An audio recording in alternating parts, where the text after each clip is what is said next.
Aloha and welcome to Connection to the Cosmos with your host, me, Dr. Lisa Thompson, where I have out of this world conversations with extraordinary people. Today, you are not going to want to miss this one. This is Rafael Lugo, and what a story. So we're going to bring him on in just a moment, but first, a couple of announcements. If you haven't had the opportunity to grab my free 20-minute meditative journey to meet your galactic family and guides, make sure you do that on my website, mysticmanta.com or drlisajthompson.com. And if you're coming to Hawaii, specifically to the Big Island, definitely come see me on one of my Big Island UFO tours, where you will see the night sky in a whole new way using my advanced Generation 3 military night vision goggles. And without further ado, bringing on Rafael. Hello. Hello. I'm super excited to be here with you and your community. I'm so pumped. Me too. Well, let me share with our audience your bio because they're going to understand like why I'm excited for this one. Okay, so Rafael Lugo is a Bronx, New York native hip-hop artist with a lifetime of contact experiences with non-human entities. Since the early age of 5, he has been visited by a number of E.T.s, some of which include the Greys, tall Greys, insectoid Mantis beings, and hybrid children. Although it's not certain why he is being visited, he strongly believes he is part of what some would call the Hybridization Program. His artist name, Skits, the PLK, Prophet Lucid King, has gone from gangster rap to what he calls high vibrational, multidimensional hip hop. Using his abilities to make positive music is now his main medium of educating the masses about his contact with our family from the stars. The music conveys a message of peace, love, and positivity, while at the same time enlightening those that listen with the knowledge handed down from the stars. For the last couple of years now, Rafael has been doing everything in his power to further educate the people in a more personal way with a weekly podcast called The Hybrid Podcast, a Facebook group called CE5 ET Connection, calling all hybrids, and is currently in the post-production stages. Actually, it's out already, of a mini documentary about his contact experiences. We're going to talk about that. And all of this is for a mission of sharing with others the truth about our star family. Wow. so Thank you much, so so, much. so much good stuff because, yeah, Awesome. I can't wait. Please, first, though, just so everyone understands your background, like how did you grow up? Spiritual, religious, something else? Because Yeah. your experiences are not normal, mainstream America, right? For sure. No. I get it. Yeah, I'll be happy to tell you a little bit about my upbringing. So I was raised. I'm currently in Denver, Colorado, right now, and I spent a long time in Oviedo, Florida, in the Orlando area, about 10 years before I got here. And before that, I was raised and pretty much spent all of my life in Bronx, New York, in the early days.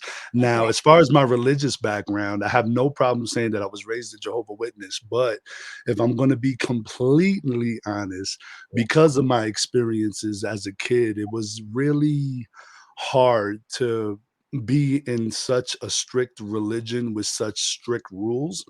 I would, get visited by short, 4 foot tall beings when I was a child, and I really didn't know what was happening. So obviously, fear was a really big factor at that time. I Yeah. wasn't educated on the subject or anything.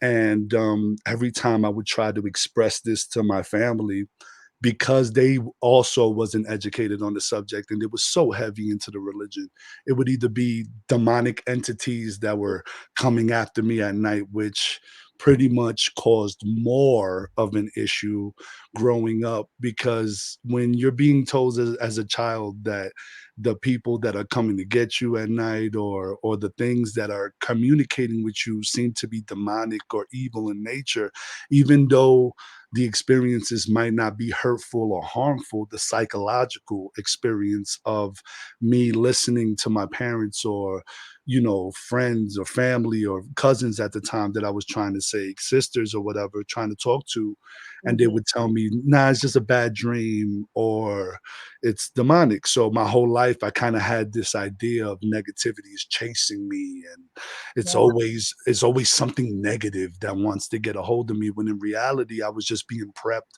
for something that I'm currently having the pleasure to be doing right now, which is getting people more aware of the connections that we might have with our star family. And I do call them my star family because I do know that they're connected to me in a real family like way. But even if they wasn't connected to me like a father, a brother, or sister, the love that they show when we're in meditation and that way that they're able to like hijack your nervous system just to explain to you how much they love you.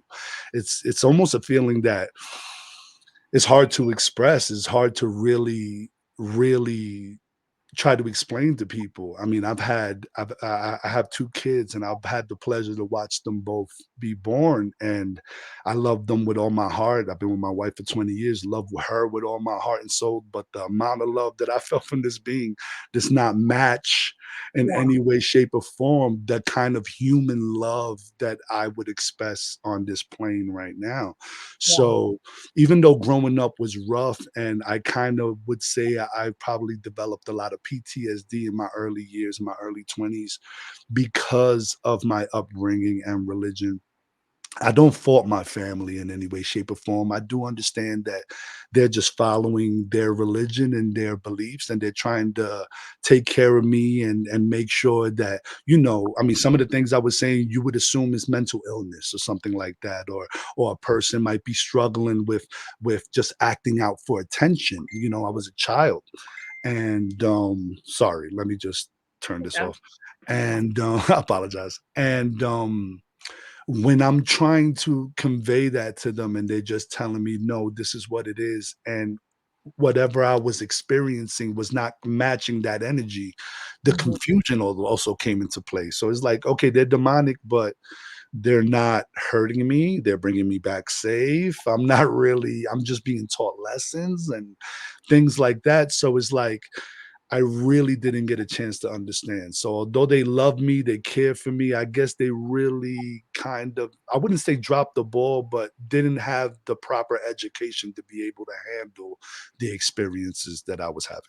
Yeah. Well, and I would say probably, I mean, most of society, our society, but even, around the world, probably would be a very similar experience because it's not, I mean, it's been taboo, number one, and people haven't understood what the experience is. For sure.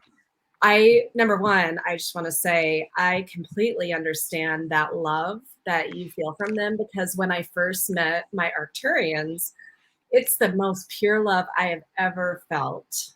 I And I don't mean to cut you off, but I do think it was an Arcturian being that connected with me. So I was in meditation in my recording studio. I must have been like maybe a year into really heavy meditating for contact at this time. And Mhm. I'm just in my recording studio, just normal day. I wanted to meditate before I came up with the music. And just the way it happens for me is my mind's eye would be completely dark.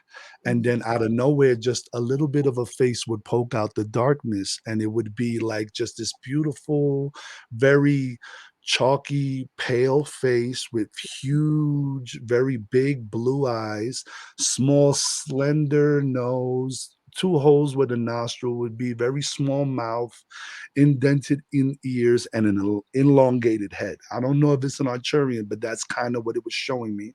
And Okay. then all of a sudden, I feel as if I see this. The way I can explain it is from the right side of my mind, it's like a photograph is passing my face. And Okay. when the photograph passes my face, the minute it's in front of my eyes, I'm in the scene. I can feel the wind. I can feel the anything that this being is trying to show me, which at this time I believe it was trying to show me where it lived, like its planet. Oh, Like yeah. I live here, it's so beautiful. Like look at it, it's showing me. I'm seeing colors I can't even explain. I've seen and just this beautiful sky with like two massive planets or moons in it, and then all of a sudden it's showing me its child, and Mm. it's saying, "This is my kid. I want to introduce you." And we're having this beautiful kind of mental connection.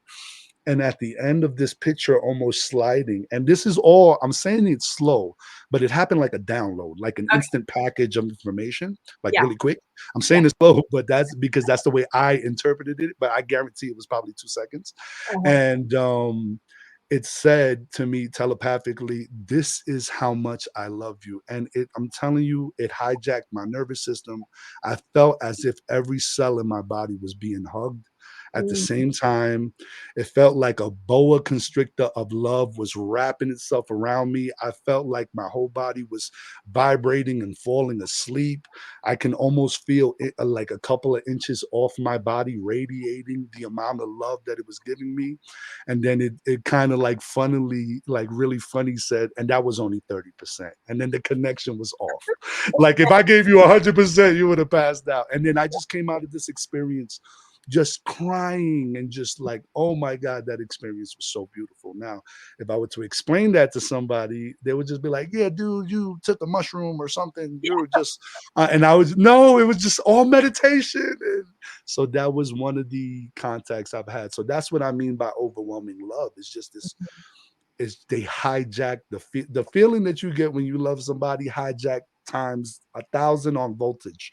That's what Wow. it felt like. Well, so okay, let's go back to where you're, I guess, in your 20s and you're still kind of in fear response about this. So what how did you get yourself out of the fear and start realizing that it was something different? Super, super great question. So at the time, some of the things that I was doing was kind of ridiculous now that I think about it, but I would hide like kitchen knives in certain areas of the house. Like I would put one under the in the kitchen, hiding in a cabinet, one behind a newspaper or on a coffee table behind the TV, and one in my bedroom because I always felt as if I can be taken at any time in any room. And before, once again, before I had the knowledge of what was happening to me, it was always felt like a violation, like I was being kidnapped at all times. And so I just always wanted to be like, okay, if I see the light, I could grab a knife that's really close. So I saw this documentary and I forget the name of it, and it just drives me crazy that I don't know the name of this documentary, but it just really made me cry because it was the first time that I saw things that I was experiencing that Mhm. other experiencers were talking about. It felt like they were talking about my life. And I was Yeah. like, oh my God. And there was this one psychiatrist, and I just for the life of me, I can't remember his name, but his name popped up and I just paused it. And I just remember going to Google and just searching up his name and just finding his practice and calling his number. And in my mind, I just assumed that I was going to get a secretary or an answering machine. And of course, he picks up the phone. Like the guy I'm watching in this documentary ends up picking up the phone, and I'm just really flustered. I'm like, I don't, but, and I'm trying to get my words out, and he just tells me, take a deep breath Mhm. and start from the beginning. Just tell me everything. So I just regurgitate everything that's happened to me to my okay, so this is happening. I've been visited by the Greys and I've seen this, and they take me straight through the wall, and I'm telling him everything. And Yeah. he's like, you know what, you're saying a lot of things that I've heard from other experiencers that you can't really find online. You can't really read in books. They're like the trigger things that other researchers that are really deep in the field, they know that when they hear it, they go, "Oh, I don't know how he heard that because that's hard to find Right. out." Right. So he was like, "I wanna introduce you to somebody, or I wanna send your email to somebody if you don't mind." Her name was Miss Denise Stoner. And at the time, I didn't know her, but she's written multiple books on the subject, and she's been in ufology for a very long time. Mm. And I'm thinking once again, oh, it's going to take like a week or two for her to contact me. And within 3 hours, I get an email. Hey, can I call you? Your story's super interesting. So I give her a call instantly. I once again tell her the same thing I told the psychiatrist, and she goes, "Listen, I'm telling you right now, from what you're telling me, you're having experiences. You're Mhm. definitely a contactee. You're not alone." And I even told her about the knives that I told you now. She said, "Put those knives away before you hurt somebody, and put flashlights where the knives are because the little grays don't like it when you shine lights in their eyes." And she's giving me tips, and for the first time, I Mhm. felt validated. Like, oh my God, instead of calling me crazy, Yeah. they're giving me tips on how to help myself. So it's like, so after I'm having this conversation and I'm feeling super like, oh my gosh, for the first time this is Mhm. happening, this is cool. She asked if she could come to my home. Mm. And she comes to my home about a week later with the head MUFON investigator for Florida at the time, which was Miss Terry Lynch. And they both come to my house and they do a proper investigation of the grounds. They check the soil samples. They asked me specific questions. They Mhm. pulled out paperwork and we did some studies on radiation and electromagnetics. I was able to like move a needle with my palm. I was able to drain batteries. A lot of weird things would happen. Like I'd be walking the dog at night and like street lights would go out when I would walk Okay. under them. And I Okay. wouldn't know why. And then she would tell me, by any chance, do street lights turn off when you're around? Because you're like draining my batteries. And I was like, well, yeah. It just so happens they do. Every light bulb in my house, if you could put 4 light bulbs in a vanity mirror or whatever, there's only Yeah. one that works in every light in my house because for some reason I just I don't do well around electromagnetics, especially when I'm doing a lot of meditation and I'm heavy in a high vibrational state. Yeah. So I'm telling her all this and she's validating me and she said, "You know what? Come to experiencer meeting. I think it'll be good for you, you know?" And in going to this private meeting, Miss Kathleen Martin was there. I think is the niece of Benny Barty Hill. I always mess up her last name, but Okay. she was there and a couple of other experiencers, and we was just going around telling our stories to each other. And I just remember sitting there in that moment and going, "Whoa,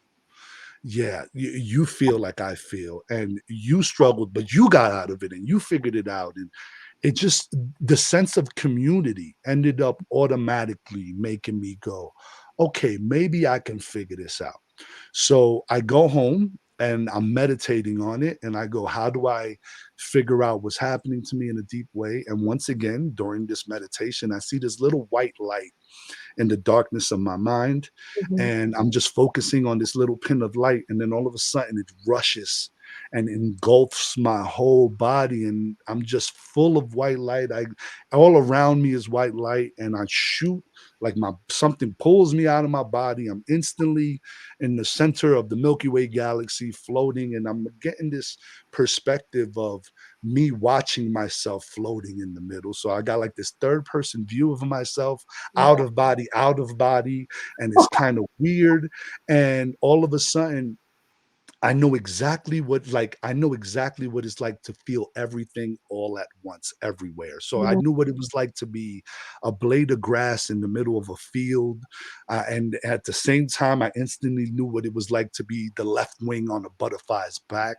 I knew everything all at once, and I shoot. Once I get this feeling, it's like I shoot and I'm floating above this car and I'm watching this guy do drugs or like doing the mannerisms of starting drugs or preparing himself for drugs, and my music is playing in the background. Then I'm Oh. shot into a house, and there's this person like arguing with his wife, and a lot of negativities, and kids crying in the bedroom. And my music again is playing in the background.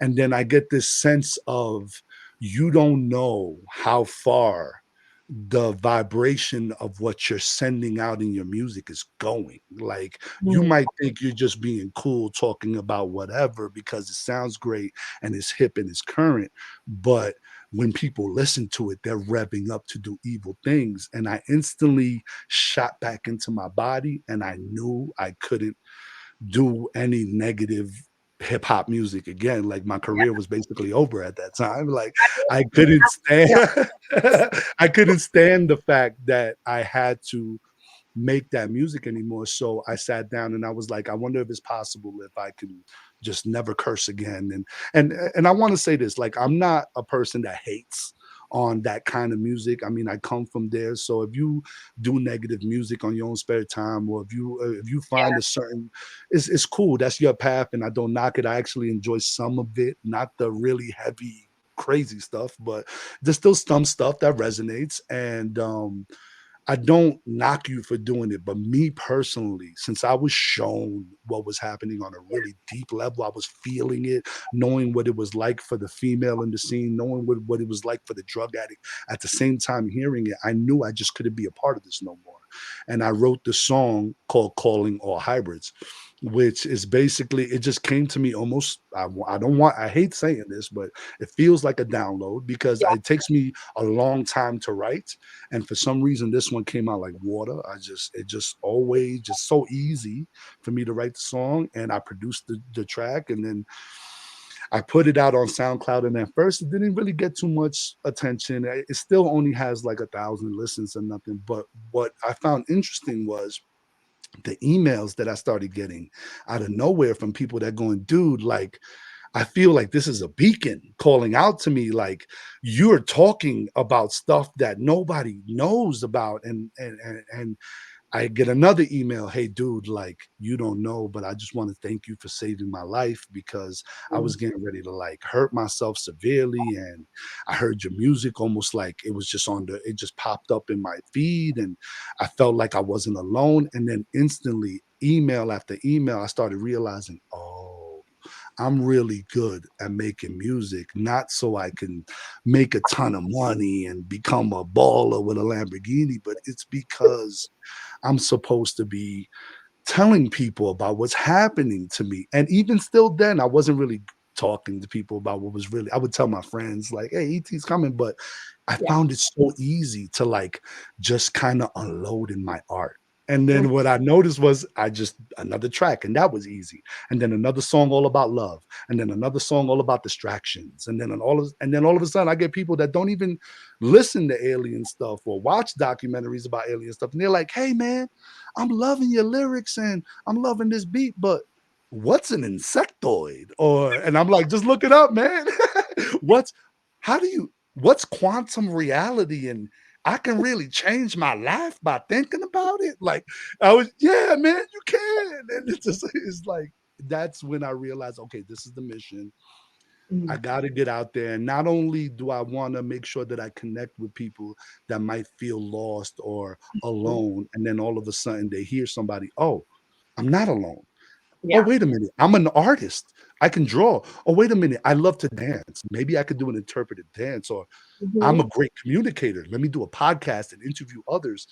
Like you start realizing that art is a great medium for you to like really get your message out there. And then just like finding myself, I found my path, and I just understood that, okay, I know what I'm doing for the next 25 years of my life. What are you doing? So that's pretty much where it was at. So I'm sorry Wow. for the ramble, but that's Oh yeah. no, no, that was incredible. And I mean, number one, the you getting to see the direct impact that your gangster rap had in a, I guess we'll call it a negative way, because at the higher perspective there is no good or bad, but in a way that's not like benefiting humanity, right? And I mean, there's so much power in the words that are spoken, so much power in the energy of sound frequency.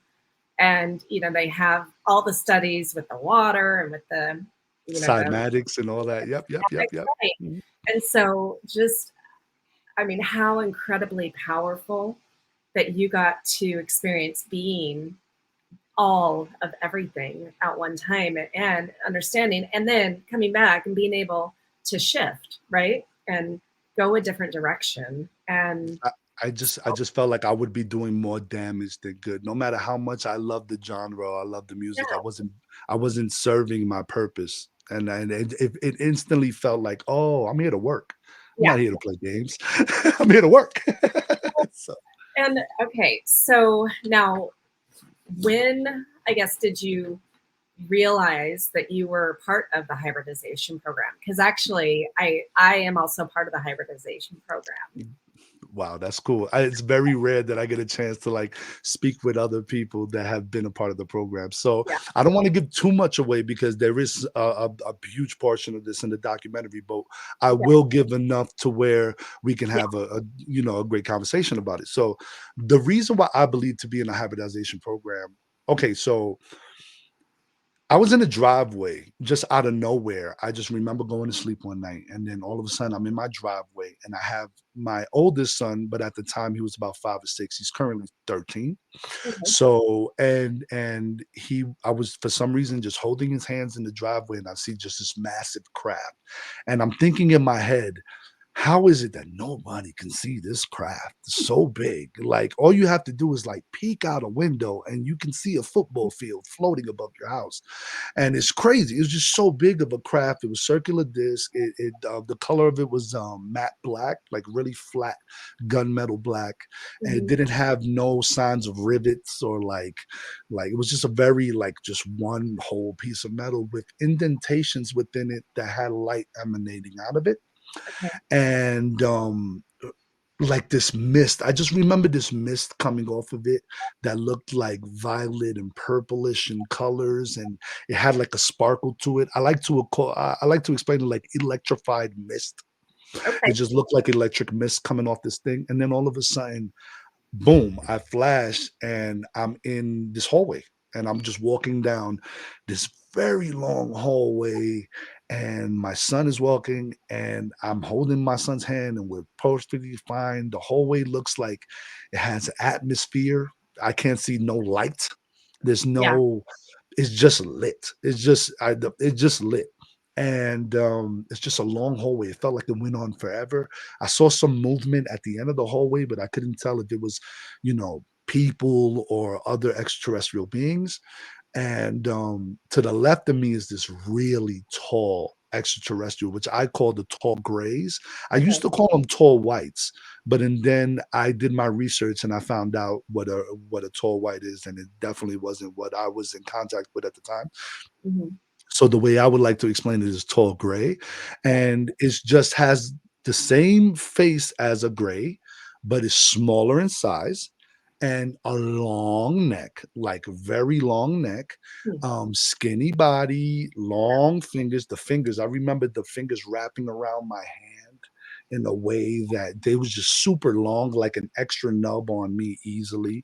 They were Oh, wow. about 7.5, 8 feet tall, and the one on my left was holding my hand, and the one on the right was identical. They looked identical, and it was holding my son's hand. And they proceed to walk us down this hallway. We're not scared.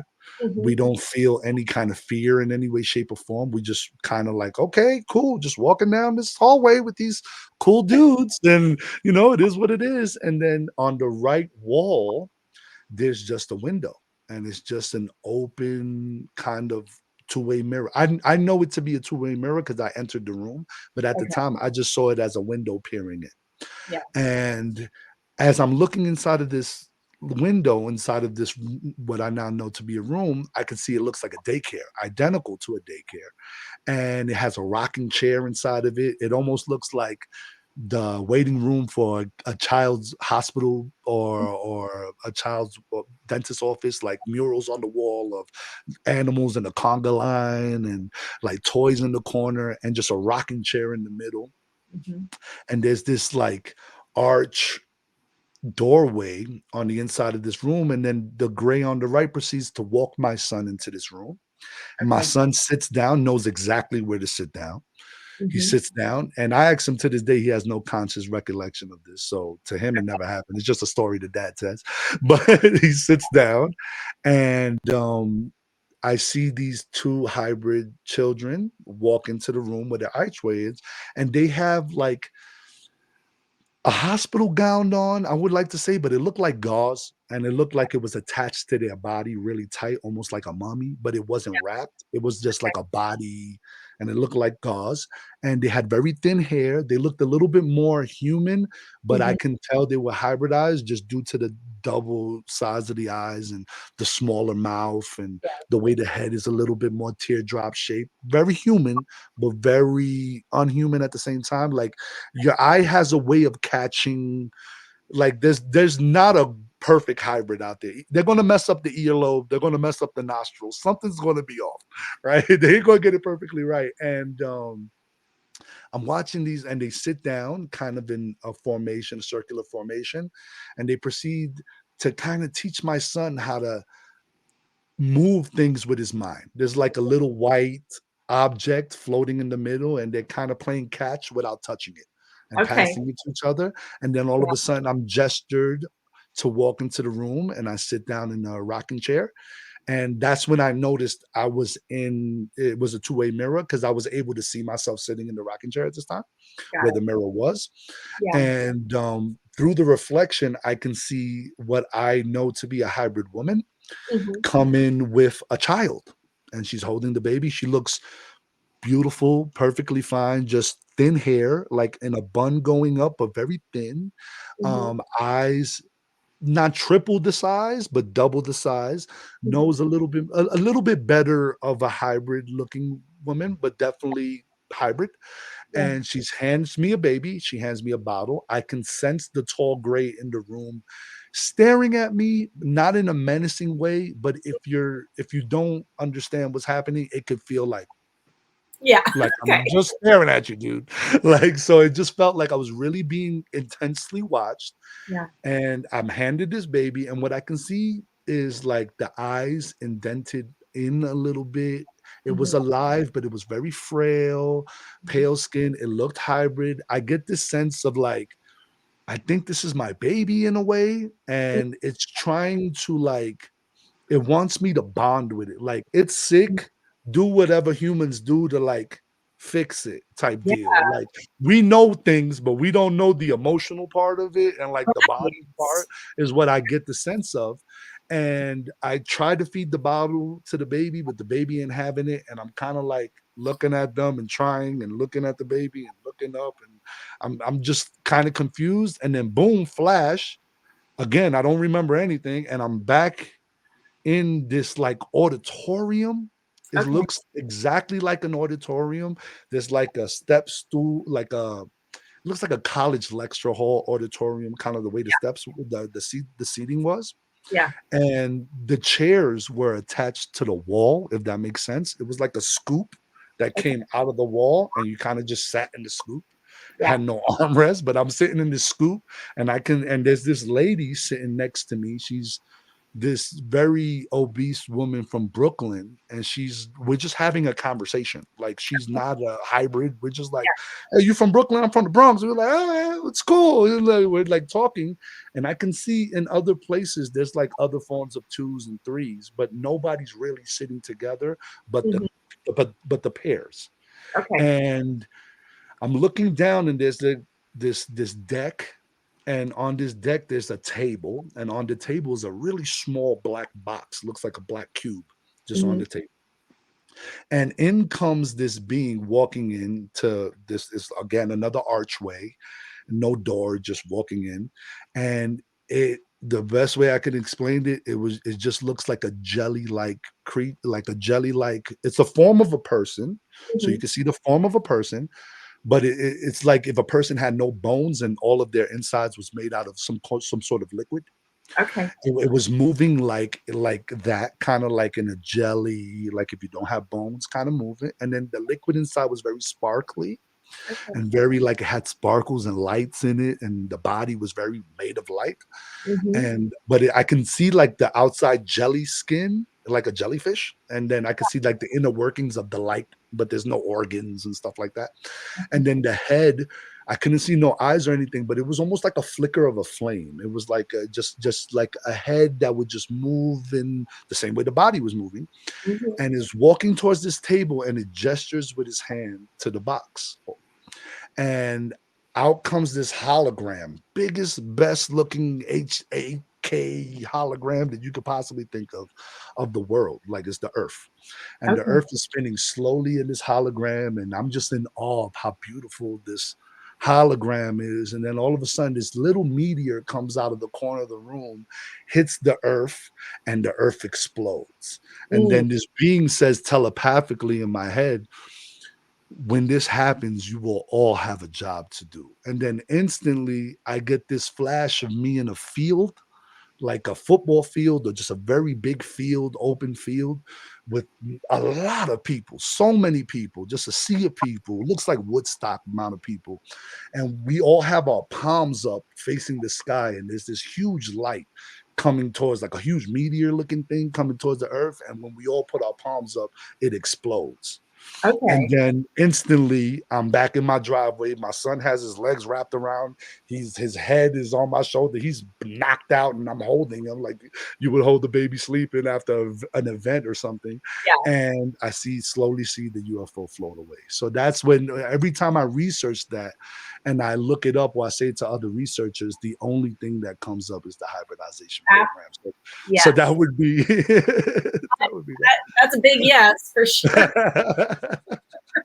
Well, and I mean, just how incredible, because that is one of the things that other people that have been able to meet their hybrid children, like, because, and that's one of the things that they want part of our DNA for is the emotions, right? Because Mhm. they bred out their emotions. And so um, they don't know how to nurture the That's way what I that think that yeah, yeah, we do. And so, yeah, when people, whether they remember it or not, those of us in the hybrid program, we are nurturing those children and interacting with them. And so, wow.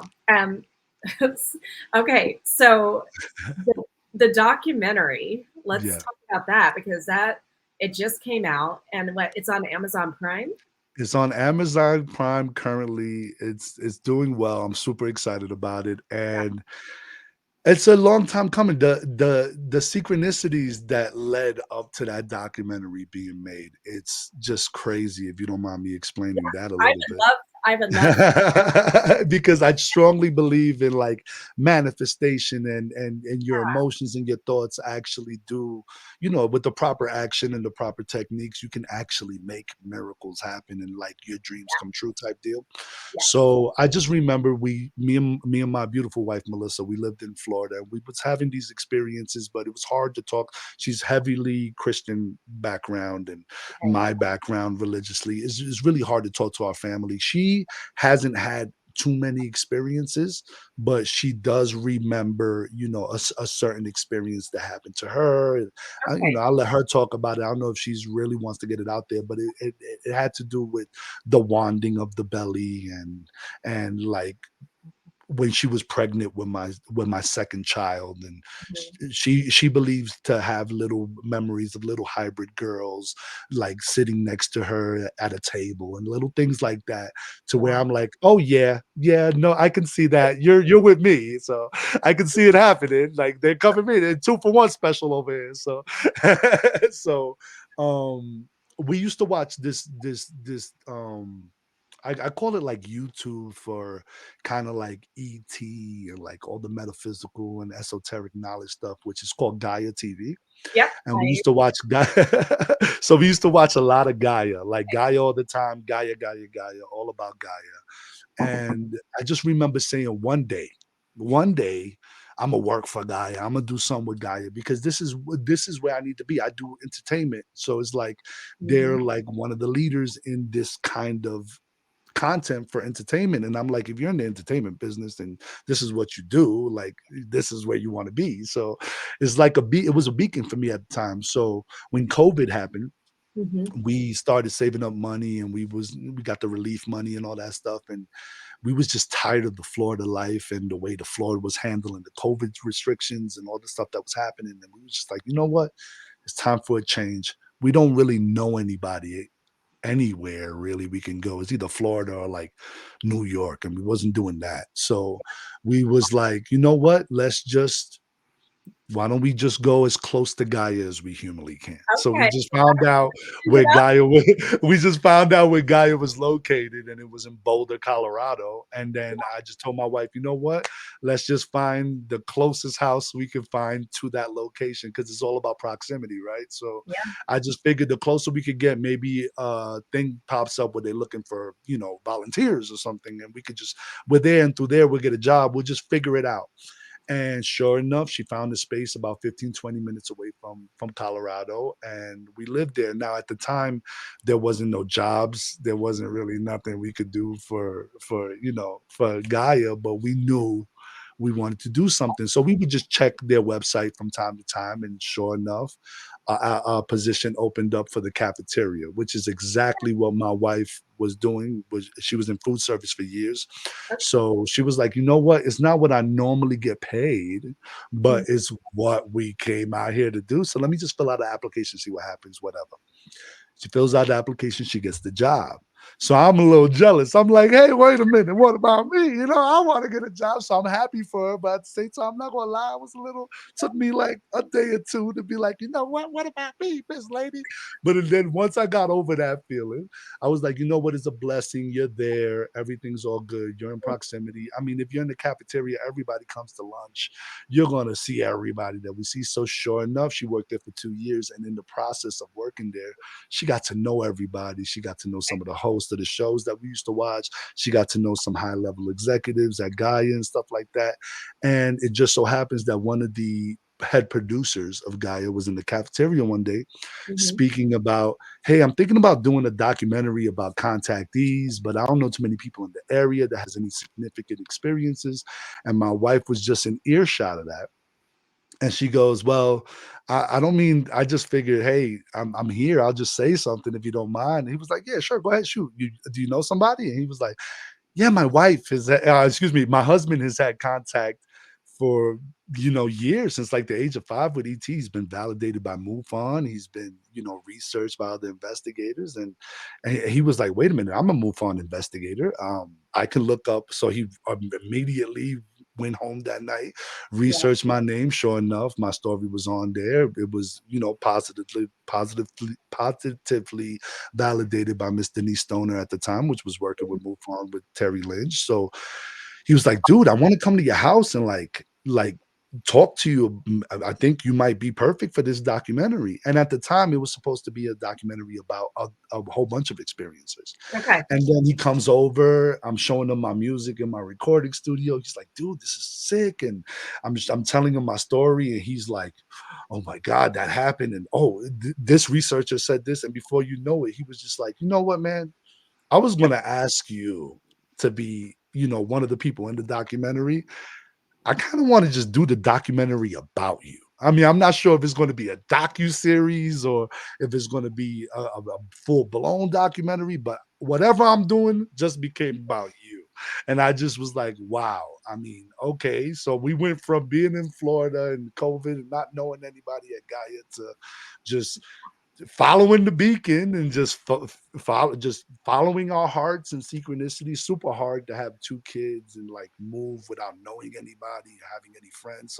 And especially when it's like, I'm an East Coast dude. I was born in New York and I'm a West Coast guy. So it's like, to be that far away, and we had to drive the U-Haul ourselves across the country, and I'd never done that before while pulling my car. So it's like I'm almost dying on the road. Like, what did I sign up for? Like, but it's like now I look back, and the documentary's out now, is getting great feedback and great attention. It's helping a lot of people. Mhm.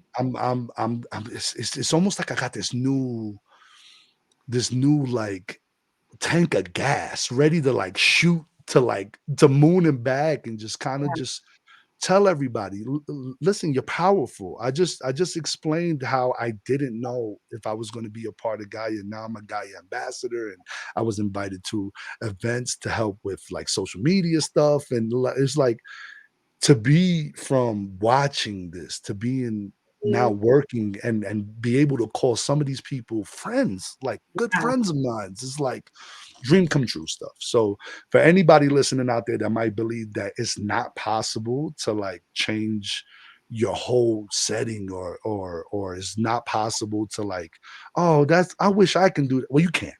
Just do Yeah. it. I like love that so much because so my husband and I, we moved from Washington State to Hawaii in the middle of COVID.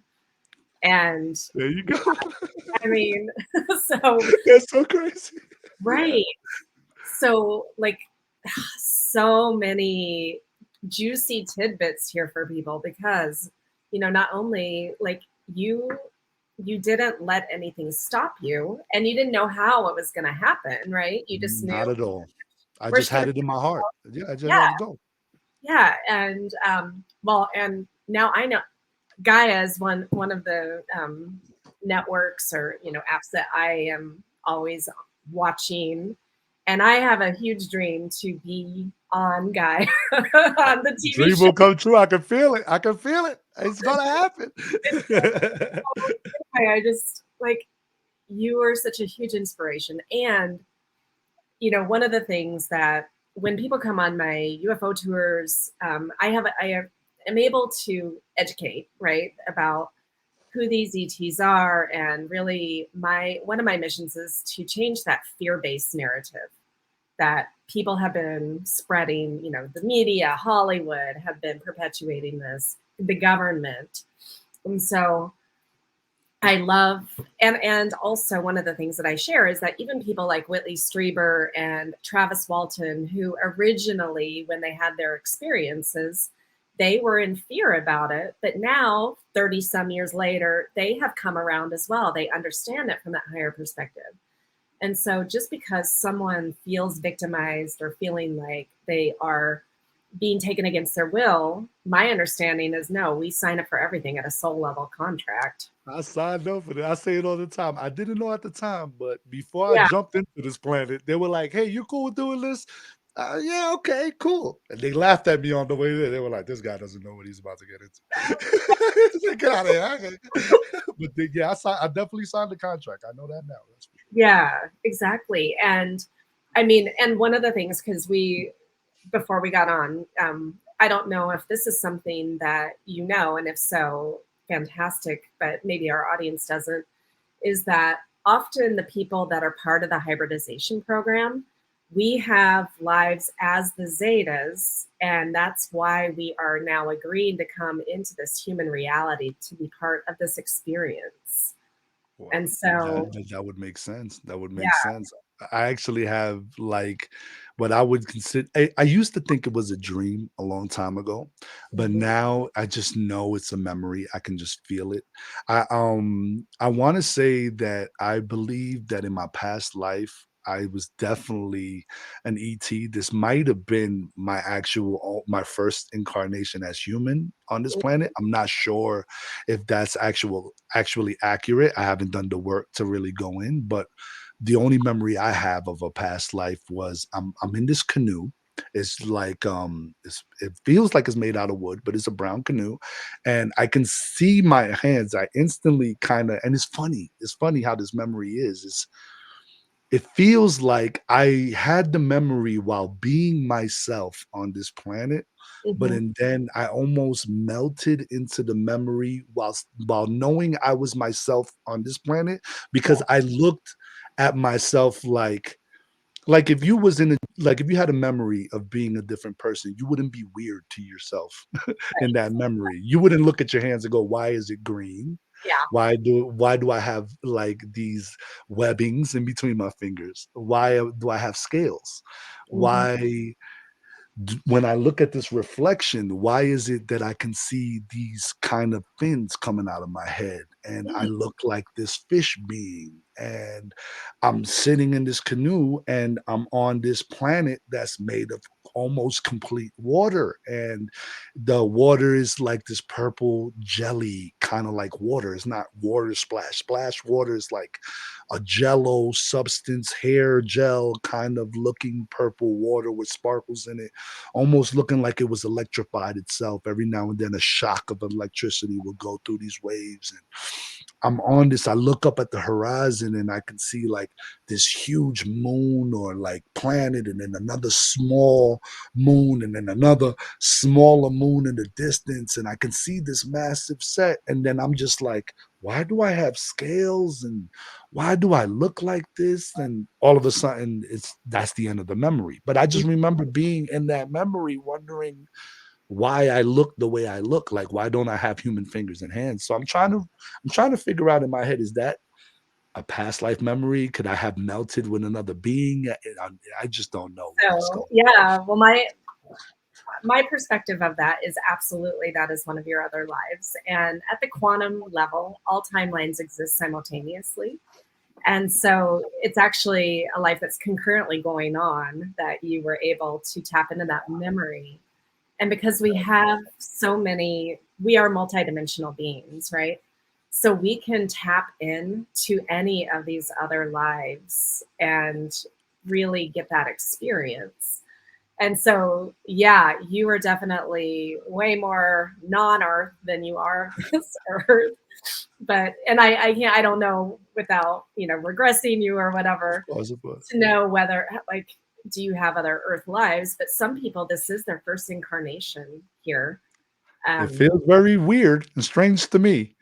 I've always felt like, whoa, what is this place? But I always was like, maybe everybody feels this way. Maybe no, not.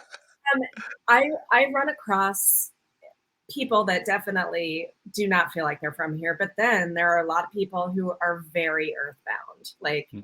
they are very grounded here and they feel like, okay, this is home. And so they've had a lot of experiences here on Earth. And we all are connected to everything. We all are everything, just like you got to experience being part of the blade of the Mhm. grass and the butterfly Yeah. wing and all of that. So oh my gosh, I cannot wait to watch the documentary. Like I am so excited for this. And so, what's the name of it?